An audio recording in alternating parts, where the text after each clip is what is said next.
Santo, eu quero isso. E eu no meu espírito, no meu coração e na minha mente, sozinho. E eu, meu Deus, eu quero isso, eu quero isso, eu quero muito isso. De repente o pastor saiu do lado e falou assim, ó, irmão, fique de pé comigo. Eu fico de pé. Aí eu fiquei de pé. Aí ele falou assim, Deus mandou transferir a unção de cura para você agora. Levante as mãos. Ele começou a dar tanto tapa na minha mão, irmão. E aí eu comecei a receber mesmo a unção de cura. E eu acredito que aquilo ali era uma maneira de Deus destravar o que já estava dentro de mim. Porque quando você recebe o Senhor como seu único e suficiente Salvador, algo transformador acontece dentro de você. E os dons começam a se manifestar. Tem gente que começa a ter visões, tem gente que começa a ouvir coisas, tem gente que começa a ter experiências. E aí você só vai saber mesmo de fato qual é o lugar ou o caminho que você deve seguir quando tu buscar mesmo. Amém. Então, o tema da minha ministração, se houvesse tema, seria eu e o Espírito Santo. Amém. Porque eu e ele somos muitos. Eu confesso que quando o louvor estava cantando, dizendo que aqui é o meu lugar, esse é o meu lugar, estou bem aqui, está tudo bem comigo, aqui que eu estou, eu confesso que eu sou novo aqui na igreja, mas eu já me sinto daqui a E aí não vem me perguntar por que eu cheguei aqui rápido, cheguei tem pouco tempo, estou aqui, o Senhor falou comigo, falou com a minha família, eu vim para cá, mas é como se eu já estivesse aqui há muito tempo. Se eu acreditasse em outras vidas, eu ia falar que eu já tinha vindo aqui, irmãos. Mas eu acredito na vida eterna, que é só uma. Amém. Amém. Eu queria que os irmãos abrissem comigo em Êxodo 7. Deus é bom demais, irmãos.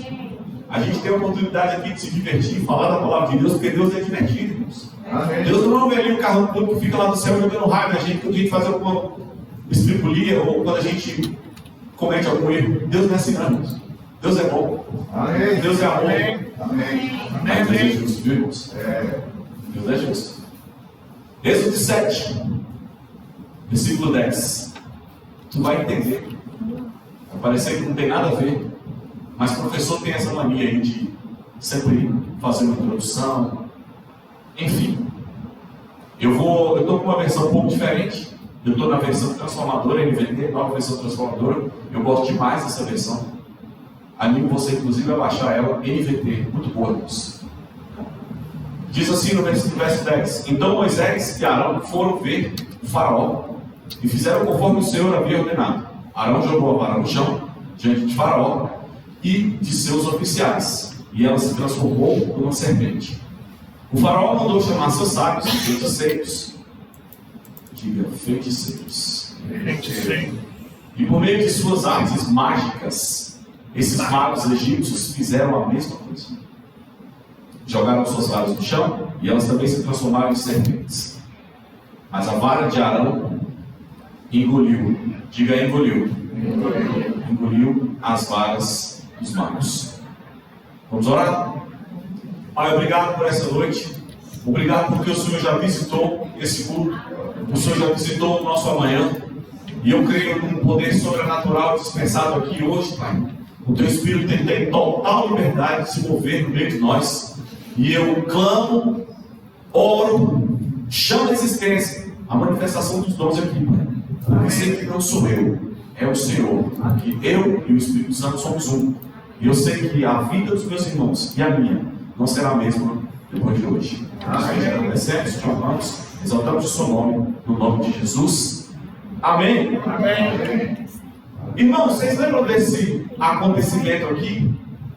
Quando Moisés recebeu as ordens do Senhor para libertar os hebreus do cativeiro lá no Egito, Deus mandou Moisés jogar, porque ia ser como um sinal para o faraó. Eu não vou ler muito, porque a gente vai passear um pouquinho pela Bíblia. Mas, quantos aqui creem que serpente na Bíblia remete a algumas situações a pecado? Ou quando os hebreus estavam no deserto e começaram a murmurar e maldizer o Senhor, eles começaram a tomar picadas de serpentes. Vocês lembram disso? O problema, irmãos, é que a vara de Arão se transformou numa serpente. Eu estou falando de pecado. Porém, a vara de Arão engoliu as outras serpentes. Então, existe uma cobra no Egito que engole outras cobras. Alguém sabe que cobra é essa? Cobra rei. Quem foi o rei que levou sobre si e engoliu os pecados da humanidade? Está pegando? Está pegando? A cobra rei, que era a vara de Arão, engoliu o pecado. Logo após se tornou vara de novo. Enfim, é assim que eu quero começar a minha ministração, dizendo que o Antigo Testamento, ele apontava para o Novo. E o Antigo Testamento era como se fosse um farol iluminando para aquele que viria, que é Jesus. Amém. Se tu não está entendendo, essa vara de Arão, irmão, simboliza Jesus. Amém. É meio loucura, irmão. Como assim? Simboliza Jesus, irmãos. Quer ver? Vai comigo, por favor. E em Números 21. Números 21. Obrigado, Pai. Obrigado, Senhor.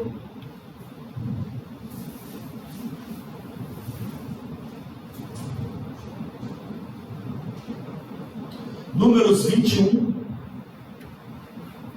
Eu vou ler a partir do verso 4. Diz assim: em seguida partiram do monte Or e tomaram o caminho para o Mar Vermelho, a fim de contornar a terra de Edom.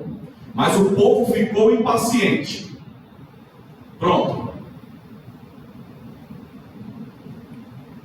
O Espírito Santo é paciente? Deus é paciente. Deus é longânimo. O que é longanimidade? Deus é tardio em se irar. Nós temos a paciência dentro de nós, irmãos. E o povo hebreu estava impaciente. Começou a se queixar contra Deus, olha aí. E contra Moisés. Porque você nos tirou do Egito para morrermos aqui no deserto?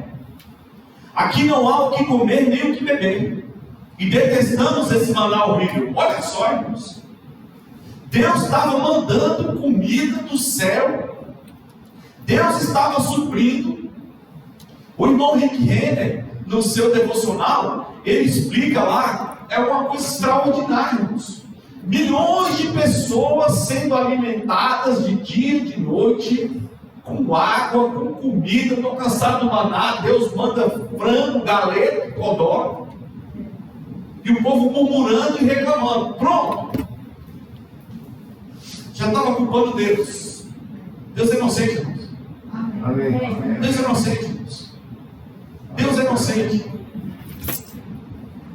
Começou a se queixar contra Deus e contra Moisés. Por que você nos tirou do Egito para morrermos aqui no deserto? Aqui não há o que comer e nem o que beber. E detestamos esse maná horrível.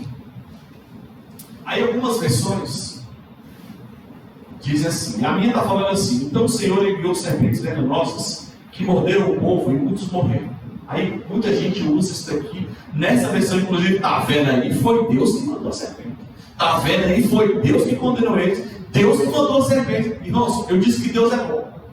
Se você for procurar no grego, no original, você vai ver que a murmuração e a lamentação, a reclamação e você maldizer o Senhor abre uma porta para que a desgraça venha até você, irmãos. Então, isso aqui não é o original. Deus, Ele é um Deus bom. Deus é um Deus de amor. Deus é o puro amor, irmãos. Amém. Da mesma forma que tem gente que acha que Deus coloca doença nas pessoas pelo amor de papai, irmãos.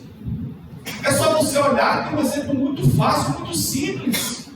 Deus, Ele não é um Deus castigador que coloca doença. Pensa você que é pai, que é mãe.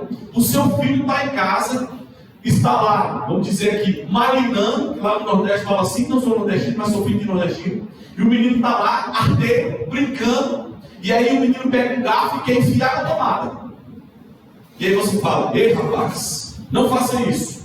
Ei, rapaz, não faça isso. Está me desobedecendo? Ok, eu vou permitir que você coloque o garfo na tomada e tome um choque com o risco de morrer. Você faria isso? Pronto, irmãos. Pensa você como pai. A palavra de Deus diz que nós somos maus e sabemos dar boas coisas aos nossos filhos. Quanto mais? Diga quanto mais. O nosso Pai está no céu, não nos dará todas as outras coisas extraordinárias, irmãos. Deus é inocente, Deus não coloca doença. As raízes ou a raiz da doença está, em muitas situações, pecado, irmãos. Pecado, irmão. Desobediência. Sabe o que é desobediência? Tu está em casa, olha para tua esposa e fala assim: aquela coquinha gelada, bom demais. O nosso presidente do ministério, que já está com o Senhor, pastor Bud, ele falava que o que ele estava enfrentando no corpo físico dele era totalmente culpa dele. Ele comia um pote de maionese por dia. E ele pregava com uma latinha de coca embaixo. Então ele falava: a culpa é minha. Ou seja, Deus é inocente. Amém. Deus é inocente. A negligência faz com que nós atraiamos ou manifestemos exatamente aquilo que não provém de Deus. Porque Deus já fez o papel dele, que era nos curarmos. Deus já fez o papel, nos curou. Sabe qual é o nosso papel? Nos mantermos curados. Então deixa eu te dizer uma coisa: nunca mais fale, eu peguei uma gripe. Porque toda vez que alguém chega para mim e fala, peguei uma gripe, eu pergunto, por que não matou, filho? Está entendendo? É simples assim. Ô Eduardo, mas como assim, por que não matou? Tu vai entender. Nossa, vou ficar gripado. Se quiser que eu diga amém, para a gente concordar. Porque se dois concordarem a respeito de qualquer coisa, assim será. Estou gripando. Conversa, irmão. Exato. É que eu não suporto, irmão, ver pessoas doentes.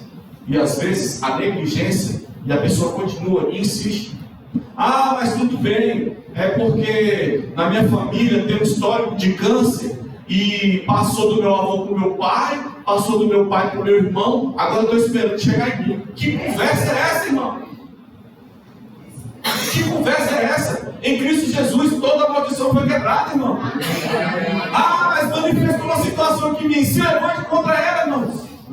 Se levante o problema, sabe qual é o problema? É porque muitas pessoas que aceitam o Senhor como seu único Salvador não compreendem uma coisa muito simples: salvação, do grego sozo, cura, libertação e perdão de pecados. A mesma palavra ou a mesma fé que tu teve para ser salvo é a que tu tem que ser para ser curado, filho.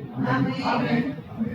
É simples assim. A mesma fé que você teve para ser salvo é para você ser curado. Ué, mas espera aí, e se aparecer alguma coisa em mim? Rejeita e fala que a palavra garante que você é curado. Mas se ela continuar lá, insista, confessa a palavra. Só que tem muita gente que fala assim: você está passando pela minha situação, você não sabe o que eu estou passando. Irmão, eu sei. Eu sei. Olha só, eu tenho vários projetos como professor. E um deles é acompanhamento pedagógico. Não é aula particular. Eu não dou aula particular. Um deles é acompanhamento pedagógico. O pai paga caro para eu descobrir onde está o problema do menino. Eu faço assim: Espírito Santo, onde está o problema? Aí ele fala: tá ali, ó. É que o pai trai a mãe. E ninguém sabe. Eu não vou falar para o pai, nem para a mãe. Mas eu falo uma coisa para você: já teve um menino endemoniado e a mãe também nas minhas aulas. É coisa bem simples. Bota a mão, manda sair, tchau, cala a boca, eu vou tirar uma demais daqui. Simples assim. Porque eu sei aquele que eu carrego. E os pais pagam caro por isso. E aí, nesses meus projetos, sabendo o que acontece, porque hoje em dia não consigo fazer nada. Você perguntar para o Espírito Santo: já me lasquei, irmão? Se me lasquei, não é palavrão. Amém? No nosso ministério lá de Campina Grande, o povo fala assim: se lascou. Então eu já sei, se lascar não é palavrão. Já sei disso. Isso é pago. Está no dicionário verbiano. Pronto. Então não se ofende, irmãos. Eu sou empolgado assim mesmo. Eu gosto mesmo. eu gosto de falar. Minha esposa fala assim, você fala demais. Eu falei, é a minha essência. Eu nasci para isso, irmãos. Quando a minha esposa é caladinha, eu falo mesmo. Só que às vezes realmente eu acho que falo demais. Na verdade, eu demorei a descobrir. Quando eu descobri, eu falei, meu Deus, para que eu falei isso? Numa dessas aulas, eu dando aula com o menino, e eu não sabia, tá lá o menino. Hoje em dia é bem simples. Você que é pai, criança, adolescente, tem umas siglas aí, tem TDAH, TPAC, RG, FGTS, INSS, tem esses códigos aí, IPVA, IPTU, tem isso aí. Aí a mãe chegou para mim e falou assim, ó, meu filho tem todas essas siglas aqui. Quando eu vi, irmãos, eu falei, meu Deus, é o alfabeto inteiro. E ela falou, professor, o meu filho, ele não aprende matemática.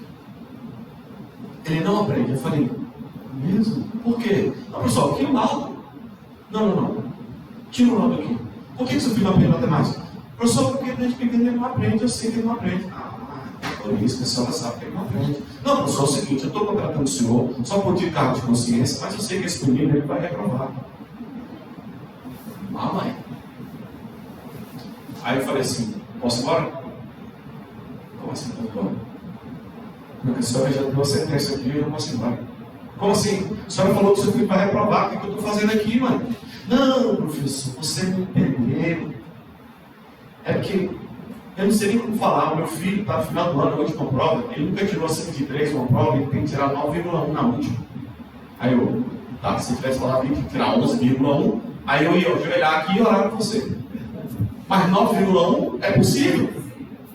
E montar um livro com TDAH, FGTS, TPAC, não sei o que, lateralidade, não sei da onde, tudo coisa do capiroto. E aí ele ia estudar e fazer assim, no ombro dele. Bora, filho, pensa comigo. Professor, estou entendendo, professor. Aí eu tirava a mão. Aí ele, não, professor, não estou entendendo não. Aí eu botava a mão. Estou entendendo, professor. E eu tirava a mão. Ele, professor. Aí eu falei, senhor, eu não vou ficar aqui. Entende. Botei a mão na cabeça e falei, meu filho, em nome de Jesus, a partir de hoje vai entender. Moral da história, quanto ele precisava tirar na prova? Tirou 9,2. Seus problemas acabaram. Não é assim não, irmãos. Precisa ter convicção daquilo que você faz. Precisa ter convicção, irmãos. Certa vez eu orei por um cara com câncer. Ele é quase tio da minha esposa. Orei por ele com câncer lá em Belo Horizonte. E Deus tinha falado para mim que ia fazer um culto lá na casa dele. Eu falei, meu Deus, o povo católico, meu que falar que fazer um culto aqui. E aí estou lá conversando com ele, falando que Deus era bom. De repente o Espírito Santo falou comigo, o culto começou. Eu, pronto, começou o culto. Comecei a falar que Deus era bom. E o povo levantando para embaixar. Eu, não, peraí, gente, Deus é bom. Aí eu cheguei e falei para ele assim, Chiquinho, vem cá. Tu vai fazer a cirurgia no novo, quinta-feira. Eu posso orar por tudo antes? Ele falou assim, pode. Eu falei, então vem cá. Botei a mão aqui, no rosto, na face, orei. Via embora em Belo Horizonte, chegou em Brasília, ele operou na quinta-feira, na sexta-feira chega a mensagem para mim. A tia da minha esposa, que era a cunhada dele. Os médicos olharam para mim, o rosto dele, falaram assim, operaram o homem errado. Aí ele falou, não, cortou do lado errado. Pelo amor de Deus, está dizendo que vai cortar do lado direito. Cortou do lado, está cortado do lado direito. Então, não vou cortar do lado esquerdo para verificar que o negócio está do lado direito. Fecha como?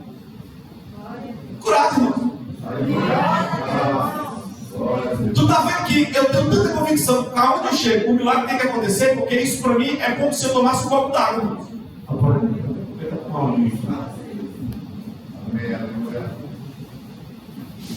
Eu creio tanto que Deus estava falando ali comigo na hora do louvor, que o verbo da vida Guará se tornará aqui nessa cidade a voz da cura.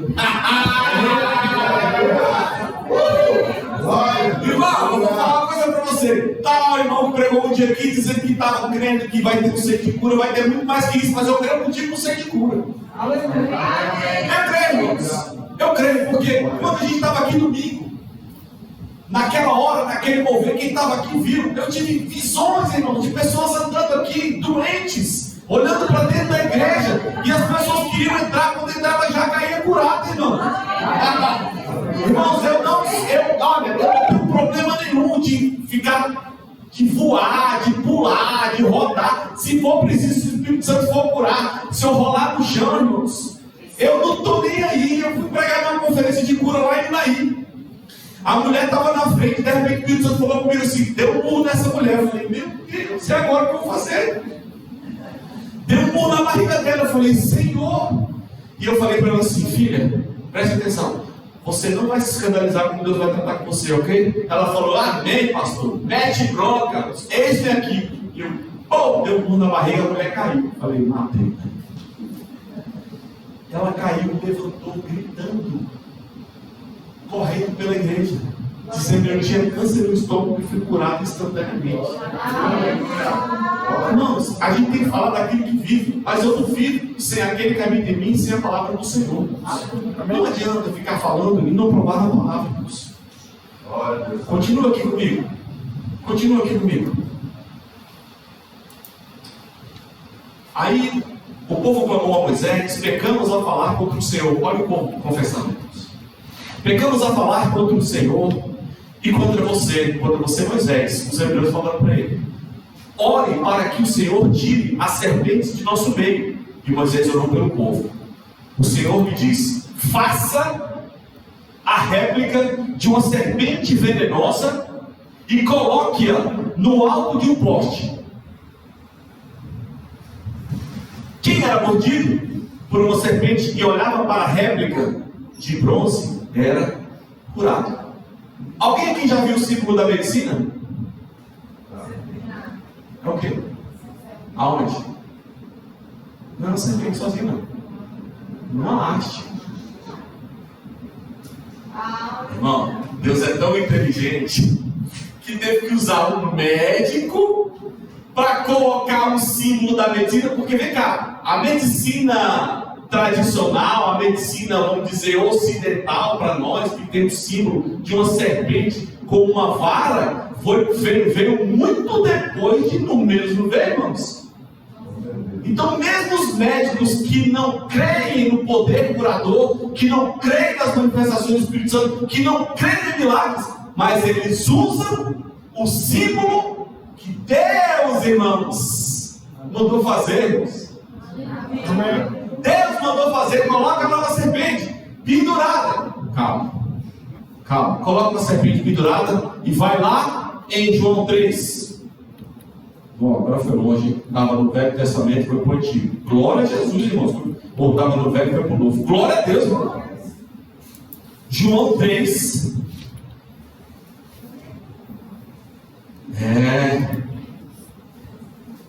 João 3, 13.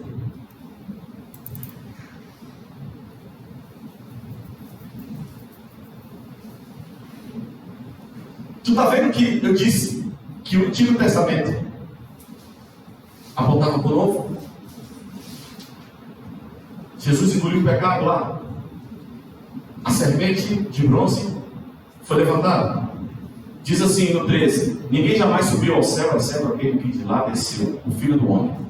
E como Moisés no deserto levantou a serpente de bronze numa estaca, também é necessário que o Filho do Homem seja levantado, para que todo aquele que crê tenha vida. Você viu que a serpente levantada no deserto era simbólica em relação ao plano de redenção do Senhor? Amém. Quando Jesus foi levantado, irmãos, olharam para ele. Isaías teve uma visão que ele foi moído, foi esmagado por conta das nossas iniquidades. O castigo que nos traz a paz estava sobre ele, e pelas pisaduras de Cristo nós fomos. Você sabe quantas chicotadas Jesus tomou? Tu sabe quantas chicotadas Jesus tomou? Porque o judeu, ele permitia no máximo 3 chibatadas. Mas os romanos não tinham limite para eles. Jesus tomou 39 chibatadas. Existe um estudo científico que diz que o número de raízes para todas as doenças é igual a 39. Está pegando aí? Qualquer doença. Jesus já levou. Jesus já levou. Qualquer doença ele já levou. Qualquer doença Jesus já levou. Eu não sei. E às vezes eu fico assim meio um pouco irado. A Bíblia fala que eu posso irar, só não pecar. Eu fico irado com a incredulidade de irmãos nossos, porque eu não vou nem falar dos que não são crentes, irmãos. Deixa eu te falar. A cura não é para nós, os crentes. Como assim? A cura é para quem não é crente? Porque nós já fomos? Já, irmãos. Amém, amém. Nós já fomos curados. Ah, mas teve um irmão crente que manifestou a situação. Se manifestou, vai ter que sair, irmãos. Amém. Mas tem um bando de crente que morreu de câncer. Então vai perguntar para Deus, porque um dia eu fui perguntar para Deus, ele disse, não é da sua conta. E aí eu parei de perguntar para Deus, irmãos. Me fala uma coisa, se você pregar pelas pessoas, por várias pessoas, falar de Jesus por elas, pregar o nome de Jesus, mostrar os sinais, e elas não se converterem, tu vai parar de orar por elas ou pregar por elas, para elas? Então, se eu oro e não é curado, o problema não é meu, irmãos. Mas eu não vou parar de orar pelas pessoas. Amém? Não vou. Lembra que eu falei que dos meus projetos, um deles é essa história de descobrir aonde que está o problema do menino. E aí tem um grande problema que eu arrumo para mim. O menino começa a aprender e não quer mais me largar. E eu falo assim, eu preciso liberar você para atender outros. Aí chora a mãe, chora o pai, chora o menino, não quer me largar. Por quê? Palavras de vida eterna. Está dentro de mim. Aí eu fui assumir um projeto novo. A mulher crente, eu saí da casa dela, mandei um áudio, ela dizendo, professor, você falou aí e tal, que tem um chamado, um ministério de cura, então o senhor ora pela mãe de uma grande amiga minha, vou te mandar um áudio dela. A mulher estava em prantos, porque a mulher tinha tido um derrame cerebral, estava internada lá no Santa Lúcia das Norte. Aí eu falei assim, vou fazer melhor, eu vou lá orar por ela. Ela, você faria isso? Irmão, deixa eu falar uma coisa para você. Você sabe aquele pentecostal que onde ele tem uma fumacinha, ele já quer sapatear? Eu sou assim com doença, irmão. Onde tem qualquer docinha, já vou eu aqui pro lado aqui, eu vou orar. Aonde tem qualquer manifestaçãozinha. Sabe por quê? Porque se você tem essa vontade, começa com coisas pequenas. Ora por uma dor de cabeça, ora por uma luxação, aí começa, ora por uma enfermidade, ora por um câncer, ora por AIDS. Já leu por AIDS, foi curado? Já ouviu falar que isso só não tem jeito para a morte? Já leu por morto, ressuscitou. Glória a Deus, aleluia. E do mesmo jeito que eu orei por morto, eu orei por uma pessoa que está com dor de cabeça. Hoje eu tenho essa convicção. No dia, irmãos, Deus foi tão misericordioso comigo que me acordou 5 horas da manhã. E falou, comece a orar. E eu orei de 5 da manhã até 10 em línguas. Aí eu fui no departamento, lá nos Estados Unidos. Imagina, o homem, bateu a cabeça no chão, morreu. Você está vendo que quando a gente quer, as circunstâncias vão vir para nós, irmãos. Senhor, dá-me paciência. Deus vai trazer coisas para exercitar a sua paciência, irmão. Senhor, manda os doentes. O velho que bateu a cabeça e morreu, a mulher começou a gritar. Volta! Em inglês, né? Batendo no peito dele, americano, desconfiado, rapidinho. Aí eu estou lá na fila olhando, o olho branco, a boca aberta, morto. E aí o Espírito Santo falou comigo 5 horas da manhã e falou assim, agora vai lá e ora para ressuscitar. O que você faria, meu irmão? O que você faria, meu amigo? O que é barra pesada para você? Irmão, desde 5 horas da manhã, olha como Deus foi lindo comigo, me preparando, me enchendo. Porque se morre uma pessoa aqui, será que a gente vai ter ousadia de orar logo, agora ressuscita, volta? Ou a gente tem que estar preparado, tem que estar cheio? Hoje em dia eu já estou cheio. Mas no dia eu me enchi de 5 da manhã até 10. Sabe o que eu fiz, irmãos? Quer saber? Vou contar no final. Todo mundo curioso, olha aí, ó. Irmãos, quando o cara morreu, velho, eu estava com tanta ousadia, com tanto fogo, irmão, que eu falei assim, Senhor, eu no meio lá, departamento americano, vai ser em português. Não, tem que ser ousadia. Tem que usar em português, orar por um morto. Dentro do departamento americano, eu falei: oh Deus, obrigado. Comecei, irmão. Só vou ter rodar e sapatear. E eu falei: Pai, obrigado. O povo olhando para mim. E eu indo para o lado dele: obrigado, Senhor. Obrigado, Pai. Graças te dou. Em nome de Jesus agora. Espírito de vida, volte para o corpo dele. Nada aconteceu. Eu disse: espírito de vida, volte para o corpo dele em nome de Jesus. Na segunda vez, o velho falou assim: olha, você, o que aconteceu comigo? Aí ele voltou. Aí eu fiquei assim: ó. Aí eu tirei ontem. Fiz praise God. Irmão, o povo não entendeu nada. O povo não entendeu nada. Só que eu estava dançando por dentro. Mas tinha um cara lá que a gente chama de hispano. O hispano é um cara que fala espanhol. Pode ser boliviano, paraguaio, não sei, chileno. Ele entendeu o português. Ele entendeu o portunhol ali. Então ele olhava para o velhinho, olhava para mim, olhava para o velhinho, olhava para mim. E os paramédicos chegaram, fizeram todo teste com o cara, com o velho lá dentro. E o velho falou assim: eu estava no lugar escuro, eu não sei o que está. Falando inglês, eu não entendendo. Aí, 2 dias depois, Marcão me liga lá da Califórnia. Marcão, parente. Olha o Marcão querendo botar o pé na minha janta. Olha o Marcão. E aí, Santo, como é que tá? Eu falei: rapaz, deixa eu te contar um negócio. Orei por um cara aqui, bicho, o cara morto, o cara ressuscitou. Aí o Marcão: ih, bicho, isso tudo interrompeu a salvação do cara, velho. Eu falei: Marcão, pô, tu interrompeu a parada do cara. Se o cara tivesse lá com o Senhor, tu trouxe o cara de volta. Eu falei: bicho, eu acho que ele não estava lá com o Senhor, não, porque estava gritando que estava escuro e ele estava. Aí o Marcão: então deve ter sido mesmo. Marcão, grande Marcão. Irmão, tu está vendo que a convicção que eu carrego dentro de mim tem que ser a mesma convicção que você tem que carregar para aquilo que você crê, irmão. Você não pode em momento algum começar um negócio e será? Como é que você cria convicção daquilo que está dentro de você que vai acontecer, irmão? Como é que tu cria convicção? Tu tem noção? Porque a fé é a certeza das coisas que não se vê e a convicção. Tu cria convicção. A fé vem pelo e ouvirá. Então vem cá. Tu está lendo a Bíblia? Só lendo mesmo? Ou lendo falando? Aprendi isso há um tempo atrás. Quando eu vou ler, irmãos, eu leio falando. Porque a fé vem pelo. Você lembra? Vou contar rapidão.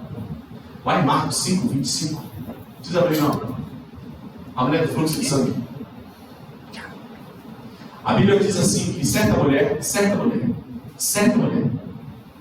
que vinha padecer por 12 anos, ouviu falar de Jesus. Amém. Aleluia. Você viu pelo ouvir, irmãos. A mulher ouviu. A Bíblia começa dizendo que certa mulher, ao final de toda a história, quando ela passou no meio de todo mundo, tocou o Senhor e tal, Jesus falou: sabe o poder de mim? Enfim, você sabe o contexto. Mas no final, ela tremendo, olhando para o Senhor, ela diz assim: fui eu. A mulher começa, Marcos começa dizendo certa mulher, irmãos. A mulher creu que Jesus era o Senhor da vida dela. Quando ela era uma certa mulher no início, Jesus disse no final para ela assim: ó, filha, a tua fé te salvou. Irmãos, a mulher passou de certa mulher para filha. Se você é filho, você tem que ter plena convicção que você é sarado, que você é curado, que você é próspero, e você tem que partir para cima. Amém. Simples assim, irmãos. Amém. Simples assim. Agora, você lembra que eu falei que no início da minha ministração é eu e o Espírito? Eu e o Espírito somos um. Tem um versículo bem conhecido de nós, mas eu queria que você fosse lá. Só que antes de ir lá, eu quero te contar uma história. E essa história tem tudo a ver, estou quase acabando, com aquilo que Deus tem para mim e tem para você. A história é uma lenda, presta atenção. Conta-se uma lenda num vilarejo, em algum lugar do mundo, onde existia uma comunidade, e nessa comunidade as pessoas eram extremamente céticas, extremamente descrentes, não criam em Deus, eram totalmente contra a religião. E certa vez chegou um novo morador para aquele local, e o morador era um judeu. Passados alguns dias, a cidade acorda com um crime violento. Uma criança foi assassinada brutalmente, como se tivesse feito um sacrifício. Como a cidade era descrente e eram céticos, quem era o primeiro suspeito? Não deu. Isso, tentaram prender de todo jeito. A corte tinha lá o presidente da corte, o juiz, e outros 10 membros. Então a corte tinha 11 pessoas, o juiz e outros 10 membros. Só que o povo viu o jeito do judeu, como ele tinha mais, como ele fazia bem as outras pessoas, e o povo começou a se levantar, dizendo: não foi ele, não foi ele, não foi ele, não foi ele, não foi ele. Não foi o judeu. Foi. Nunca houve isso depois que ele chegou o sacrifício da criança. Chama ele. Nós vamos julgar ele. E o povo dizendo: não vai, não vai, não vai, não vai. Aí o juiz falou bem assim: tá bom. Eu deixo. Tem 10 membros aqui nossos, da corte. E eu deixo 10 pessoas da comunidade virem participar do julgamento. O julgamento depois vai ter uma plaquinha de inocente e uma plaquinha de culpado. Tu acha, ou tu imagina por que o juiz chamou 10? Que lá já não tinha 10? Fala para mim, o julgamento era o quê? Empate. Mas quem tinha o voto de Minerva, que é aquele voto que bate martelo? Diz inteligente, né, irmãos? Exatamente o que aconteceu. Inocente culpado, 10-10. Aí o juiz falou assim: olha só, veja. Poxa, vou ter que dar o voto de Minerva. Não, o juiz vai arrebentar aqui agora. Vou ter que dar o voto de Minerva. Mas, para não dizer que eu estou sendo tendencioso, vou pegar 2 papeizinhos, vou escrever aqui inocente e culpado, vou dobrar, colocar na minha mão. Você vai escolher o papel e vai deixar o seu Deus resolver. Para quem sabe um pouquinho de matemática, sabe que era 50% de chance, né? Não, gente, era 0%. E o juiz escreveu o quê? Culpado e culpado, irmão. Certo que o juiz era bobão, irmãos? Escreveu culpado e culpado, claro. Escreveu culpado e culpado. E falou para o judeu escolher. Ei, vem cá, o judeu escolhe, abre lá, culpado. Você acha que o judeu ia falar assim: agora abre o seu, para eu ver se é? O judeu não ia falar isso, irmãos. Porque o juiz ia falar: desacato a autoridade, está morto. Pode ir. Tem saída? Impossível, né? Para Deus não, irmãos. O juiz abriu a mão com 2 papéis. O judeu pegou o papel, mostrou para todo mundo, fez assim, engoliu o papel. O povo: você engoliu a prova, você engoliu o judeu. Não. Você deixou o meu Deus resolver. Eu engoli a minha sentença. A minha sentença está dentro de mim. Ou seja, o que estiver na sua mão não é a minha sentença. O juiz abriu. O que tinha na sentença do juiz? Inocente.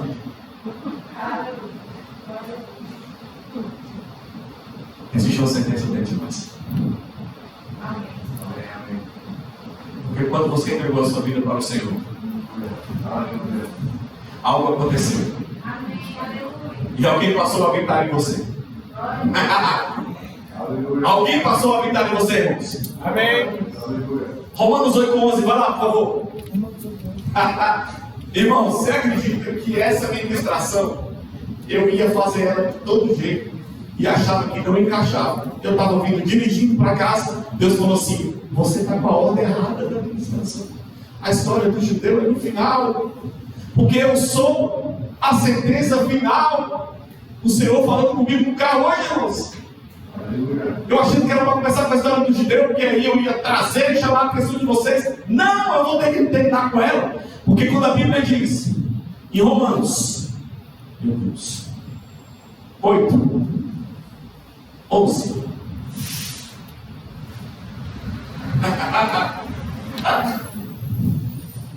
Romanos 8:11, irmãos, muito conhecido de nós, mas vamos ter aqui um pouquinho de revelação a mais. Esse capítulo 8 de Romanos, eu passei quase um mês dele, irmão, não conseguia sair.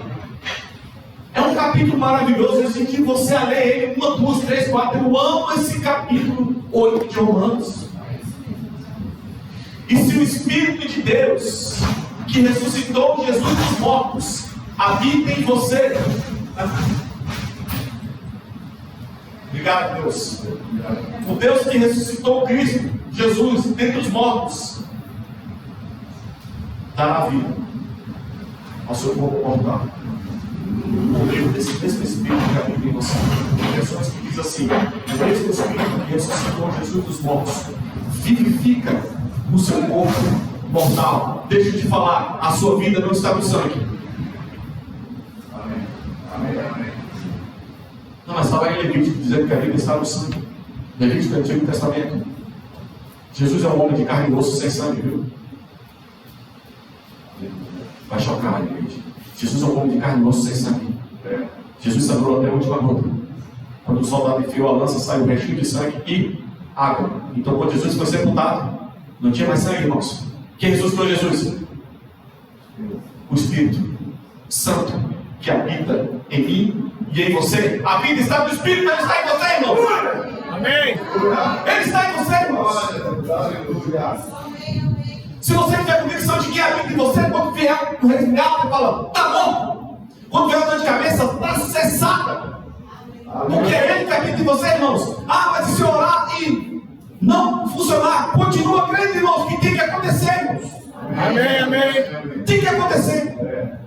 Os milagres, sinais, prodígios, maravilhas é para o povo que não crê, irmãos. E aí os sinais vão acompanhar aqueles que creem, mas os que não creem vão olhar e falar, eu quero também. Não é para mim, para você, é você que vai fazer os milagres. Amém. Por meio do Espírito Santo que habita em você, irmãos. Eu sei que o milagre vem do Senhor. Eu sei que é Deus que cura, que é Deus que ressuscita, que é Deus que restaura. Eu sei, mas Deus precisa de você, irmãos. Amém, amém. A vida não está no sangue, a vida está no Espírito, e o Espírito do Senhor habita em você. Fica com isso. Fica com isso, irmãos. O povo fala assim, não, quando você pegou Covid, hoje eu tenho uma resposta, não foi eu que peguei Covid, foi ela que me pegou, essa desgraçada. Não fui eu que peguei ela me pegou. Eu quase morri. Quase morri mesmo. Quase. Aí tu pensa, o diabo falava assim, tu não é o cara da cura? Aí agora, tá morrendo aí. O dedímero é um exame que faz para medir a intoxicação que você tem, a quantidade ou a probabilidade que tem que você ter um infarto, ter uma trombose. O dedímero de um homem tem que chegar a 500 no máximo. O meu chegou a 4.000, meu filho.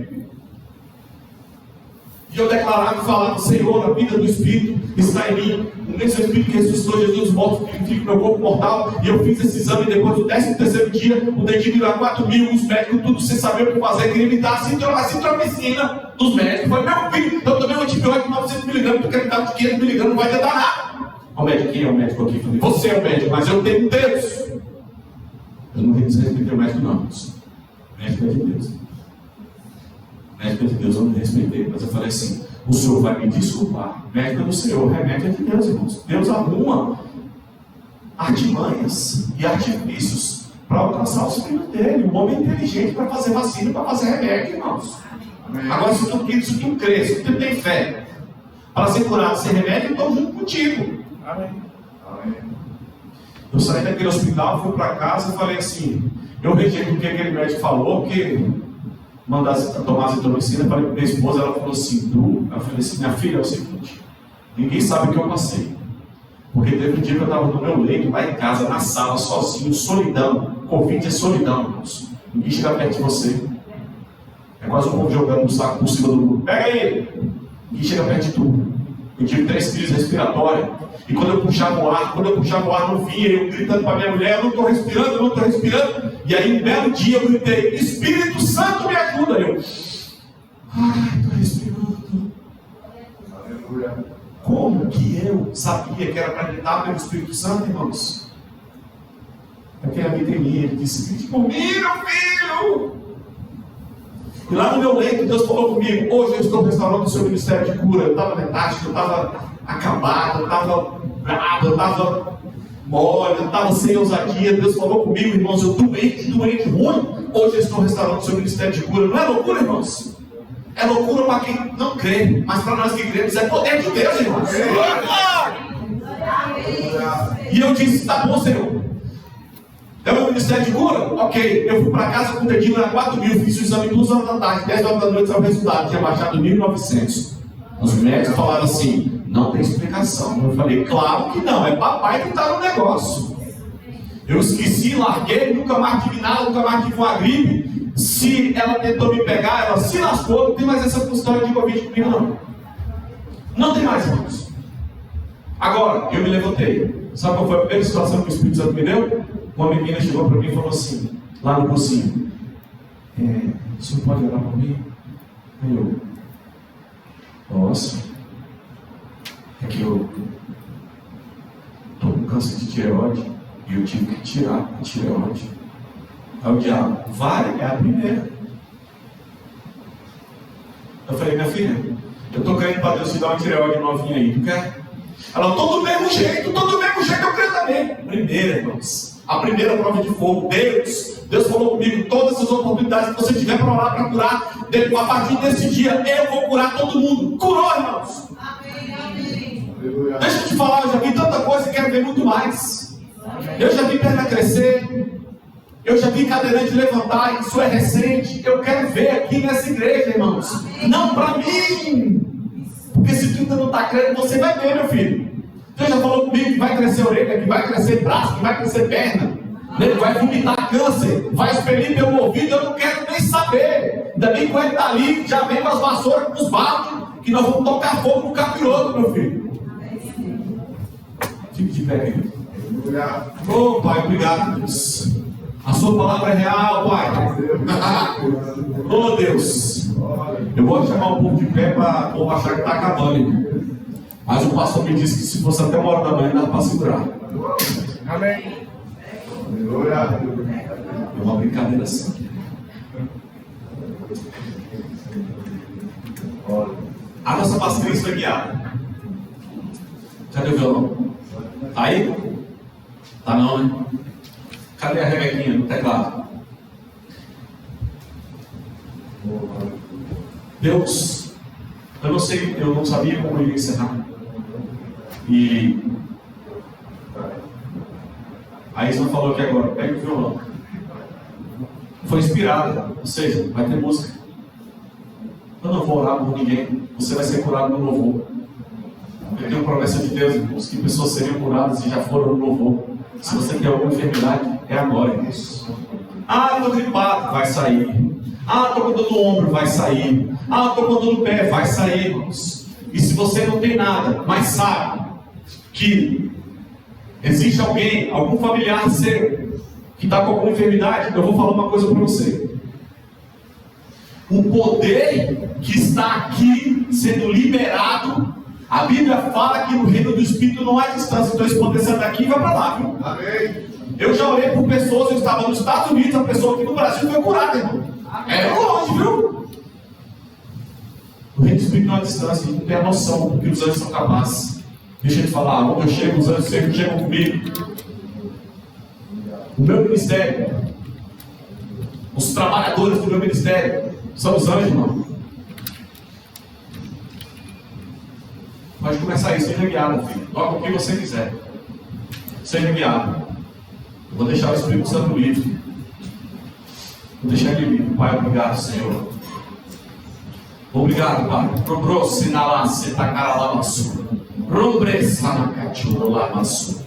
Deus vai mostrar para você a música. Nós temos que aprender a estar sensíveis ao Espírito. Nós temos